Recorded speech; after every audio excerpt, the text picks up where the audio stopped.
Welcome back, squatters, to Squatter Camp Podcast. Another episode. We keep dropping. In fact, the latest episodes, 3, 4 episodes that I've dropped, they actually connect.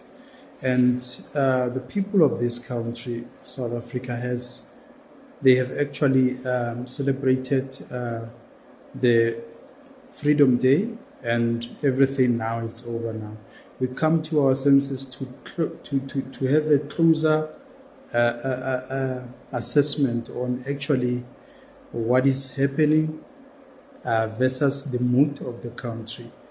I have been looking at the interview of young people of this country.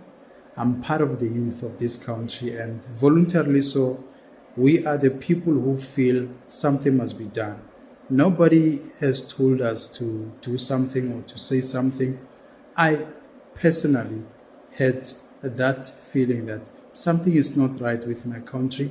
Let me say something so that we don't let things fall apart in our presence while we are watching, and helplessly so. So we cannot continue to be quiet when not everything is fine. The quickest way for the ANC government, if they really want to fix this country, sorry, they can do one thing: empower the youth, take them to school, give them access to education, sponsor them on businesses, because we've got super powerful and innovative entrepreneur who has got a potential to become millionaires and some of them billionaires. But because the government is not delivering opportunities, the government is running through nepotism and all of those things. Those are the worries of this country.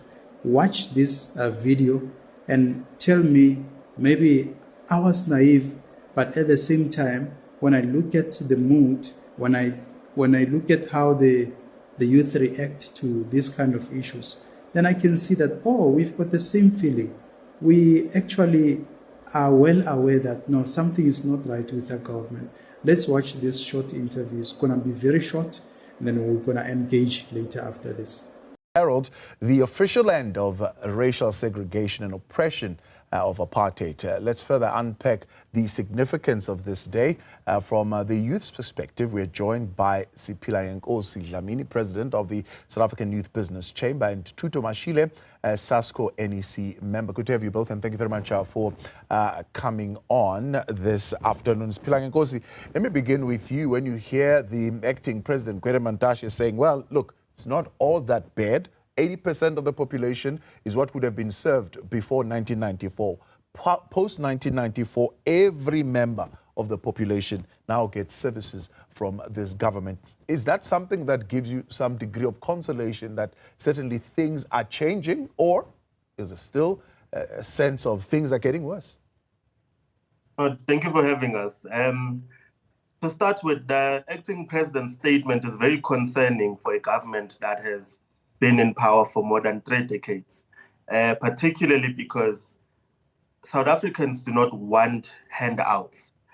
This government has consistently ensured that our people are living on social grants, on these EA jobs that aren't even sustainable, and are languishing in poverty. What freedom means for South Africans is, are we able to send our young people to university and skills development programs? And when they come back, are they able to get jobs that will sustain them and their families and their communities?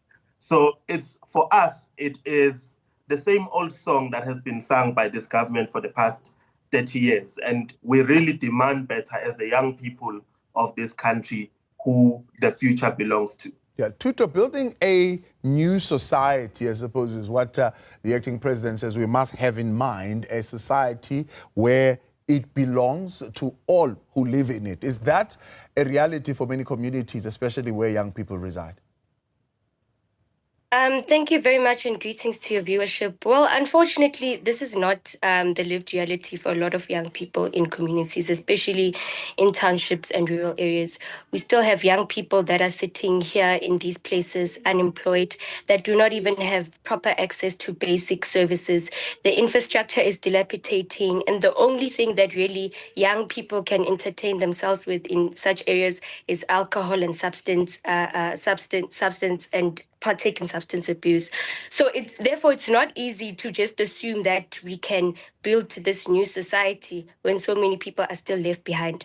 In as much as for us as a South African Student Congress, of course we are in the higher education sector, we acknowledge that access to higher education has been broadened, but it hasn't entirely been broadened to where it needs to be to speak to solving the issues that we have in this country, to speak to solving unemployment, to speak to solving some of the issues that we even have in our municipalities. For instance, in most municipalities, there are so many vacancies opened, yet you have people sitting in these very areas, young people, mind you, that have qualifications but are unemployed, and the municipalities unwilling to employ them. And what this causes is that we have failing water infrastructure, we have issues with our energy crisis, and if these vacancies are filled and young people are put there, surely these can be issues that are resolved. But we cannot build this new South Africa if people are left behind, especially young people. So the youth have spoken. These are some of the views of the youth of this country. And as a government, how do you feel when you are watching your television at home and you see the youth in this kind of posture? When you witness the youth actually expressing how they feel about you running the state, especially people who are influential, people who are in the government, people who can make changes. How do you people feel when you watch this kind of interviews and you get to see how the youth of this country feels, and yet you don't change nothing? I mean, it is worrisome, and it is very clear now that the government of the day, which is the African National Congress to be specific, because this is the government that has been in power for the past 30 years, and they still continue to not self-correct, the ANC has got those, that chance of fixing what went wrong so that they can regain power, they can regain the trust from the people, but they don't seem as people who are actually concerned about that. They are only concerned about votes, not voters. They're not there for the voters. So if you see youth, young people of this country coming out criticizing the current government and expressing how they feel, expressing their views and their feelings about how this country is going, it is very worrisome. We should be concerned. We have every right to be concerned, because this is not what we actually wanted as the youth of this country. Why can't the government listen to us? Because there is a detachment between the government of the day and the youth of this country. We are not connecting. And even when we scream at them, we try to get their attention, they don't pay attention to us. And other opposition political parties, they still continue to mislead people, to shift the focus from the actual realities of this country, and focusing on hatred, focusing on the commemorations and all of those things. We will never benefit anything from those things. The actual benefits are in the business sector, where we can give youth a kind of capital to start businesses, to become entrepreneurs, to motivate them, to upskill them, to give them the skills that are required for them to be able to do agriculture, to fix the cars, electricians and plumbers, fitters and turners, all those skills. We also need them.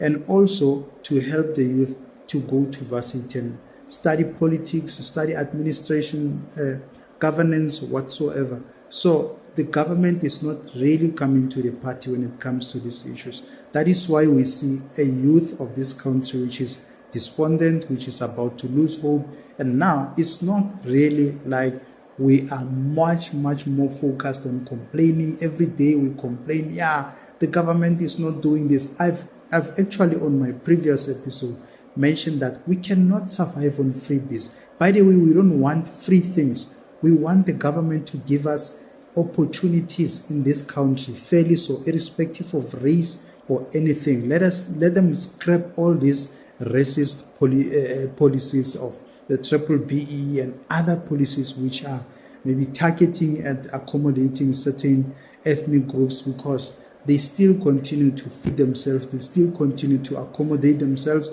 and they push some of us out there in the cold. So we need the government to open its ears and listen to the people of this country, because when the youth starts having this kind of posture, you must know as a government that you are about to fall, because the future of this country rests on the youth. Can't we at least have a 30-year-old president in this country? Young, vibrant, academically strong, with a very strong background academically, and innovative. Why can't we have maybe a 35-year-old president in this country?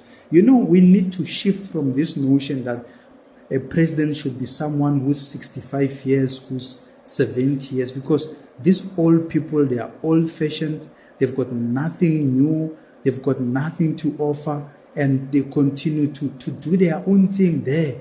And still, you can see with their attitude that they still believe in what they're doing, that what they are doing is right. You know, when you are old, you start to care less about critical things, important things, and you start to be reluctant when you're supposed to act decisively on certain issues and all of that. So we need young people who are innovative, who are academically strong, from a very strong academic background, that can run this country. And there's bright citizens of this country, especially the youth who are from university, who knows how to run things, how to administer things, than these old politicians who are constantly pushing us into a pit hole.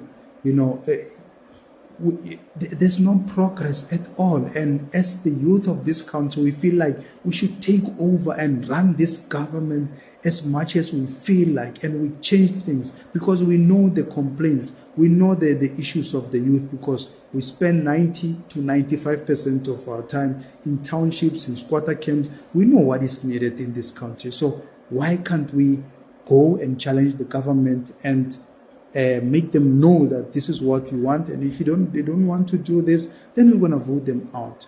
That's it, as simple as that. But I will be very much happy if I get to see a young person running this country. There are young people who can run this country, who can change this situation of this country, who can grow the GDP of this country, who can create more food security, who can push agriculture, who can push a lot of things and get things working, the railway stations and everything, all those broken structures, they can resuscitate South Africa. South Africa is generating a lot of money, it's not broke, has got a lot of money, but politicians are sitting on top of those billions, and they're doing absolutely nothing. And the youth of this country continues to suffer, continues to face very, very horrible situations, that when you're sitting and you're looking at this bright young person, but at the same time they're not getting any opportunities, it is worrisome. This should be sending a strong message to politicians. But I know that wherever they are drinking champagnes, they booked hotels, they are with prostitutes and all of those things. That's all that they're good at, and wearing designer clothes and all of that. They will come and do the commemoration during the day, make a lot of noise, and late in the evening they go for gala dinner. They forgot completely about the youth of this country. We are not chasing the freebies. Don't give us 350. Don't give us subsidy housing. Don't give us free electricity. Don't give us free water. Don't feed our kids. We can feed our kids. Give us jobs. Give us business opportunities. So as the youth of this country, we can do things for ourselves. We are tired of being fed. We want to feed ourselves. But as the government of the day, you need to make sure that you help us, you push us, you give us a kickstart, so that at least we know how to go about, how to maneuver around. Because the more we create entrepreneurs, the more they are going to employ more people. The government should do something very simple, and this is just a free advice from me to them, that create a conducive environment so that the young people of this country can start businesses, can get capital and push their businesses and become entrepreneurs who are going to create jobs on top of that, build factories, industrialize things and all of that, and get everything working. Because at this stage, everything is stagnant. Everything is just static. There's nothing that is moving, and we've been waiting for this ANC government to do something, but unfortunately, it doesn't look like they want to do something. What are we supposed to do, good people? Should we sit and be quiet and say nothing? Then who's going to say something if we say nothing? Because we are concerned citizens, and across all the YouTube channels, if you can go around, you watch Citizen Consent, you watch, who's that guy, Mabaso, Thomas Mabaso, 360 Experience, you watch Mavimbela, that young guy also, who's also, you watch this Sama, there's a very, very young guy who's very good with speaking and all of those things. So it means you can see the mood of the young people of this country, that we are concerned. We are concerned. Some of us, we are not really people who likes being on a public platform and talking a lot of things and all of that, but we can see that no, there's something wrong here. The ANC is no longer doing what they're supposed to be doing. So let us stand up, unite, and talk and confront this monster called the ANC, that, listen, you guys have been so comfortable for the past 8 years. It is time now to start working. If you don't start working, then we are going to vote you out. Because as the youth of this country, I believe that we should really be in charge of our country. If our country is not doing well, the GDP is not growing, our kids are going to suffer. So this is the future of our kids. And the government that is sitting there today, it doesn't look like they get a signal. Food for thought for you to digest, squares. Thank you very much to the people who watch my content. Let's continue engaging. Ciao.